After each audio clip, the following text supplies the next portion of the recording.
C'est magique. Je suis sculptrice en porcelaine froide et donc des sculptures que je décline en décoration intérieure ou en bijoux.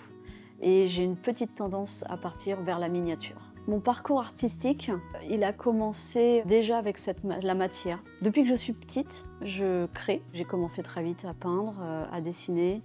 J'ai fait de la broderie, j'ai fait de la couture. En arrivant à l'adolescence, j'ai eu un coup de cœur avec l'argile. Le problème en étant adolescente, c'est que c'était beaucoup trop cher d'acheter un four. C'était beaucoup trop encombrant, donc j'ai été limitée par le côté technique. Et tout compte fait, j'ai découvert quelques années après la pâte Fimo, qui est une argile polymère en fait qui cuit au four. Mais ce qui m'a un peu déplu, c'est le côté très onéreux. Et le côté, là on peut pas faire ce qu'on voulait avec. Ça avait vraiment un côté plastique, c'était pas naturel. Et quelques années encore plus tard, j'ai rencontré une dame qui tient une boutique et qui faisait des petits personnages avec cette matière qui s'appelle donc la porcelaine froide. Beaucoup plus naturelle et qui permettait vraiment beaucoup de possibilités, tout en étant à moindre coût. Il n'y avait pas de four à acheter et on pouvait faire sa pâte soi-même. Donc je me suis dit, je vais essayer. Et là, ça a été un réel coup de cœur. En fait, de pouvoir peut-être créer à la base avec les mains. C'est-à-dire qu'en fait, j'avais pas besoin d'autres outils que mes doigts, tout simplement. Quand j'ai créé Fantaisie d'automne, c'était vraiment dans une optique de partage avec les gens du monde forestier. Ce qui est venu très vite après, c'est de redonner aux gens l'envie d'observer les petits détails qu'il y a dans la nature, qu'on ne prend plus forcément le temps d'observer. J'ai deux processus créatifs. J'ai le premier, où je vais partir d'une idée, c'est-à-dire, parlons des toiles d'araignée. J'avais envie de retranscrire une toile d'araignée avec de la rosée. C'est quelque chose que l'on voit beaucoup en forêt. Donc là, ça partait vraiment d'une idée de base. Et là, je vais faire des tests pour voir si j'arrive à les créer.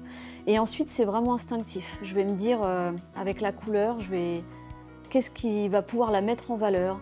Quel objet naturel je vais pouvoir utiliser avec? J'ai vraiment envie de donner un rendu artistique particulier. Et il va y avoir le côté plus spontané, où là par exemple, je vais plus voir ça sur la bijouterie. Je vais créer plein de petits champignons de toutes les couleurs, je vais créer des coccinelles, je vais attendre que tout ça sèche. Et après, je vais mélanger mes couleurs de mousse, de roche, de champignons, et je vais pareil, créer un instinct, vraiment en fonction des couleurs. La nature est tellement belle, il n'y a vraiment pas besoin de chercher loin pour s'inspirer. Mais il y a aussi une inspiration romancière, parce que je lis beaucoup de livres. Il y a une inspiration au niveau des autres artistes. J'aime ce qu'ils font. Et donc, j'ai certaines œuvres que je vais voir qui vont m'inspirer du coup pour faire autre chose. Alors, mon projet dans l'immédiat, ce serait de développer le côté mise en valeur de mes bijoux. Développer une gamme beaucoup plus luxueuse, beaucoup plus en fait métal et verre. C'est le projet que j'ai pour cette année. C'est de développer des attaches différentes qui mettraient en fait beaucoup plus en valeur ce qu'il y a à l'intérieur. Alors les récompenses que j'ai reçues jusqu'à maintenant, c'est principalement des récompenses du public.